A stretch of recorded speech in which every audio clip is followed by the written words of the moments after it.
Hey guys, Tables, Ladders, and Chairs 2018 went down tonight, and it was WWE's final pay-per-view for 2018. The road to WrestleMania is about to begin. The Royal Rumble's coming up in January, and with all the hype surrounding the Royal Rumble and WrestleMania, was Tables, Ladders, and Chairs a good way to end the 2018 pay-per-view schedule? Let's hop right in and see. Before I get to that, I want to give a shout out to the Cole and Connor Show. Check out their channel on YouTube. They actually came up to me and talked to me a little bit at Reds Fest. Asked if I could give them a shout out, so I said, yeah, sure, I'll do it. So yeah, give them a look. Their YouTube channel, there's a link to that in the description below. And thanks for coming up to me and talking to me for a little bit at Reds Fest. On the Tables, Ladders, and Chairs 2018. First match was on the kickoff show, Cedric Alexander versus Murphy for the Cruiserweight Championship. Good match. I thoroughly enjoyed it. Whenever two athletes like Alexander and Murphy in the ring, you can't go wrong there. In the end, Murphy got the win, which was no surprise. He's kind of been positioned as kind of like the next Neville for 205 Live, and him getting the win on the kickoff show and retaining his Cruiserweight title was a no-brainer. Again, though, I would like to see this title match on the main card. There's no reason why a championship match should be on the kickoff show, in my opinion. But if you're going to watch TLC 2018, make sure you check out this match. After that, it was Elias versus Bobby Lashley in a ladder match with the guitar hanging above the ring. This match was nothing special. It was maybe like 10 minutes. Lashley and Elias didn't really know how to use the ladder, I guess. And in the end, Elias got the win. But Lio Rush was out there, and he helped Lashley get the last laugh after the match. Lashley ended up shattering the guitar on Elias once the match had ended, thanks to a distraction from Lio Rush. So it looks like this feud between the two is not over. The match itself is nothing special. You can skip it if you want. Once the main card started, it went to the Mixed Match Challenge match, or the Mixed Match Challenge final to start off the main WWE Tables, Ladders, and Chairs pay-per-view, which I'm not sure why they didn't put this on the kickoff show and not the Cruiserweight Championship match. Just doesn't really make sense to me why WWE did that. Anyway, it was Carmella and R-Truth versus Alicia Fox and Jinder Mahal. And when you have this type of match starting off your pay-per-view, your official pay-per-view card, you know it's going to be a rough night if you're a wrestling fan. The match itself, nothing special, kind of goofy, followed the same formula that every WWE Mixed Match Challenge match had been following. In the end, R-Truth and Carmella ended up beating Fox and Jinder Mahal. So both of them are the number 30th entrant in their respective Royal Rumble matches, I believe. That was the stipulation. So yeah, R-Truth and Carmella beat Alicia Fox and Jinder Mahal. Nothing special. Go ahead and pass this match up as well. After that, it was the Triple Threat Tag Team match for the SmackDown Tag Team Championships. New Day versus the Usos versus the reigning and defending champs, The Bar. This is a fun match. Really good to watch. Whenever you got three teams that have the quality that The Bar, New Day, and the Usos have, and like these guys never have a bad match teaming with each other, no matter what kind of combination you have with them in the ring. Having all three of them in the ring was a recipe for success.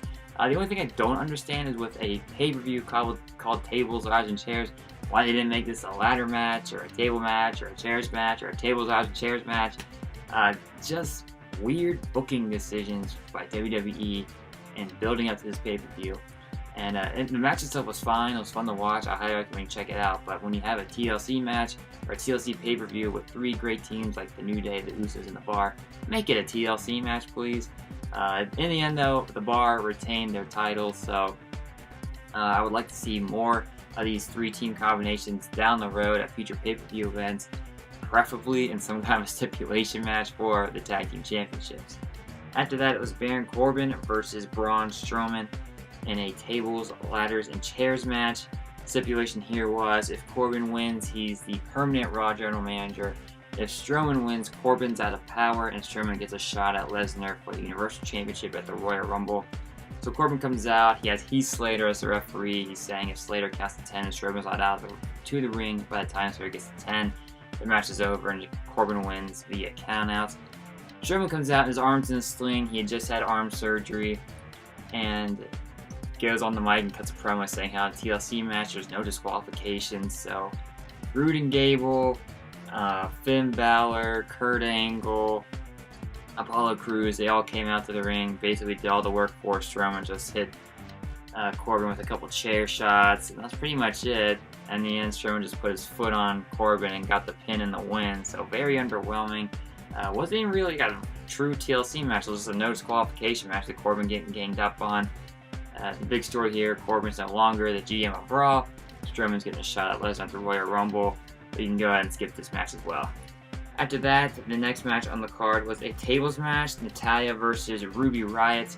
And this is kind of the story building up to this match wasn't that good as well. They're using Jim the Anvil Neidhart, who had recently passed away, as a main focus, which is not a good decision, no matter how WWE tries to frame it.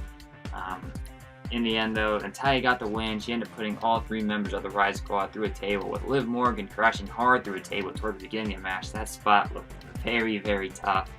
The match itself was okay, nothing too special. Natalya got the win. She ended up putting Riott through a table with a second rope power bomb, and the table had a Ruby Riott sticker on there. So Natalya gets her revenge, wins the tables match over Ruby Riott. Hopefully this feud is over.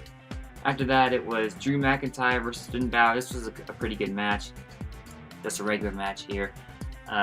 Decent amount of action. Dolph Ziggler actually inserted himself into this match and super kicked Drew McIntyre before eating a chair, like a combination, I think it was a Claymore kick boot with the chair to Ziggler's face.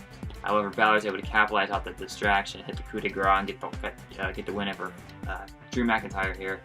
So yeah, Finn Balor's your winner. And then after the match, in a backstage interview, Ziggler and Balor actually got into it in a little bit and got into a brawl backstage. So it was announced on Raw that Ziggler and Balor will be fighting against each other.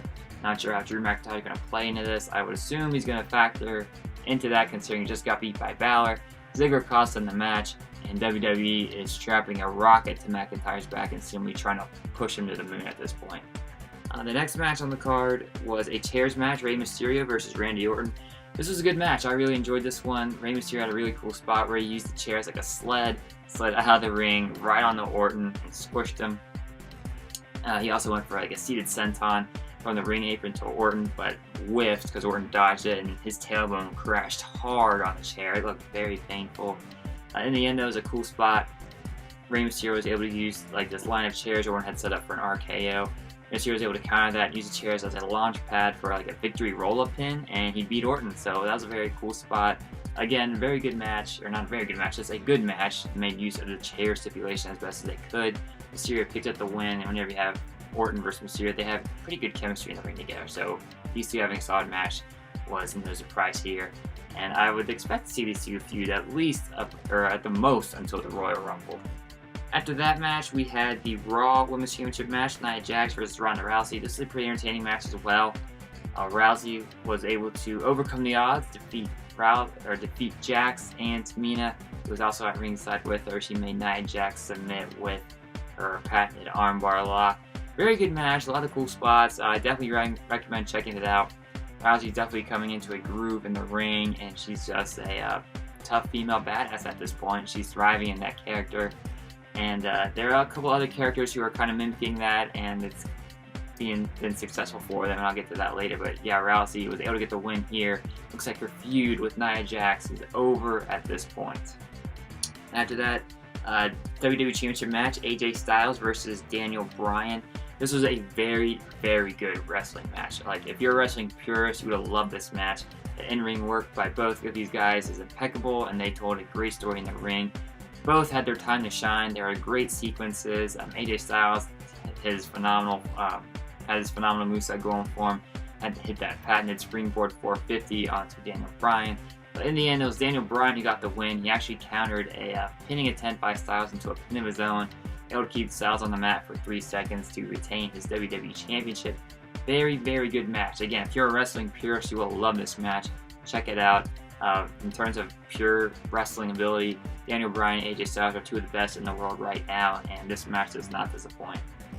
After that, it was the Intercontinental Championship match, Seth Rollins versus Dean Ambrose, and this match did disappoint. Seth Rollins and Dean Ambrose have had fantastic matches in the past. It seemed like every time they got in the ring, they stole the show. Not the case today.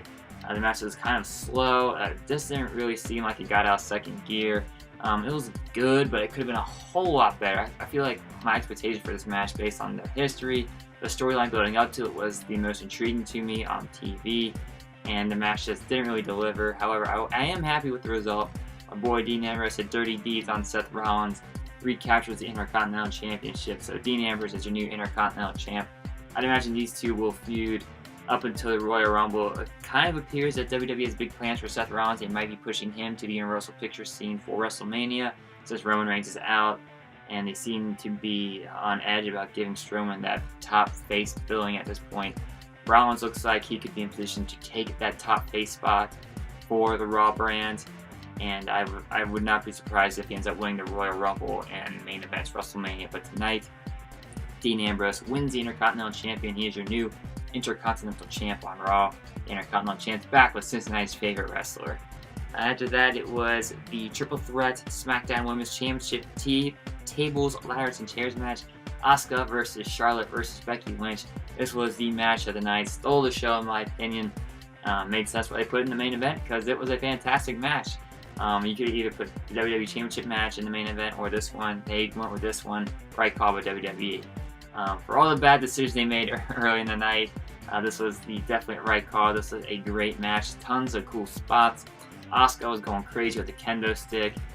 Becky Lynch dropped a massive leg drop from the top of a ladder to Charlotte through the announce table that looked very painful. Charlotte ends up hitting a swanton bomb from the top rope to Becky Lynch to a table below. But the big talking point here, Asuka wins the SmackDown Women's Championship match because Ronda Rousey came out and pushed over a ladder that had Charlotte and Becky Lynch on top. This allowed Asuka to climb another ladder and grab the belt for herself. So it looks like Ronda Rousey, now that her feud with Nia Jax is over on Raw, is going to be feuding with Becky Lynch and Charlotte, the other two badass female wrestlers in WWE today. Charlotte kind of embraced that role at Survivor Series. Lynch has embraced that role ever since she turned heel, and they're both thriving in it. Rousey's thriving in it. You're going to have a big collision course set. My guess is it's going to be Charlotte versus Rousey at the Royal Rumble, Charlotte versus Lynch possibly at the next pay-per-view, and then maybe a triple threat involving all three at WrestleMania. That would be a fun match to see, and yeah, I can't wait to see how this storyline plays out with Rousey, Charlotte, and Lynch, and possibly Asuka now that she's a SmackDown Women's Champ. I mean, you got two Women's Champions, two very viable, worthy contenders in Lynch and in Flair, so there's a lot of storyline possibilities for WWE going forward. And that was Tables, Ladders, and Chairs 2018 in a nutshell. Not exactly a great pay-per-view. The matches to watch, I would say the Cruiserweight Championship match, Jax versus Rousey, Styles versus Daniel Bryan, and definitely the main event, Triple Threat Tables, Ladders, and Chairs match between Asuka, Flair, and Lynch.